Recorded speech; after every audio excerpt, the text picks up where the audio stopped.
पंजाबच्या माजी उपमुख्यमंत्री सुखबीर सिंग बादल यांना आज एअरलिफ्ट केलं जाणार आहे। हल्ला करणारा हा गुरुद्वारातील सेवादार असल्याचं उघड झालेलं आहे। मुख्यमंत्री देवेंद्र फडणवीसांकडून सुखबीर सिंग यांच्या तब्येतीची विचारपूस देखील करण्यात आलेली आहे। हल्ला प्रकरणी चौकशीचे आदेश देण्यात आले। पंजाबचे माजी उपमुख्यमंत्री आणि शिरोमणी अकाली दलाचे प्रमुख सुखबीर सिंग बादल यांच्यावर नांदेड इथे झालेल्या हल्ल्याच्या घटनेची मुख्यमंत्री देवेंद्र फडणवीसांनी नांदेड पोलीस अधीक्षक यांच्याकडून माहिती घेतली।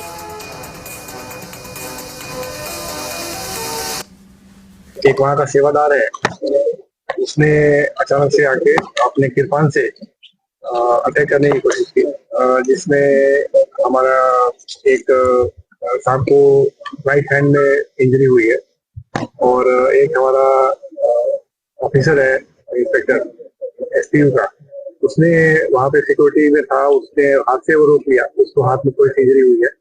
ये होते ही हमने इमीडिएटली उस जो अटैकर था उसको अपने कस्टडी में ले लिया और उसकी इंट्रोगेशन चल रही है।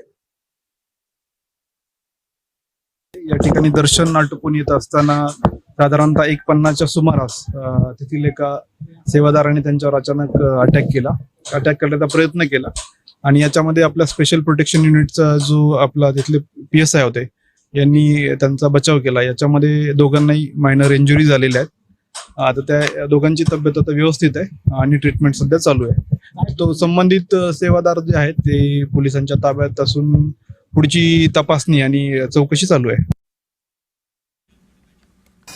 तर या ठिकाणी मुख्यमंत्री देवेंद्र फडणवीस यांच्याकडून या संपूर्ण प्रकरणाची माहिती घेण्यात आलेली आहे।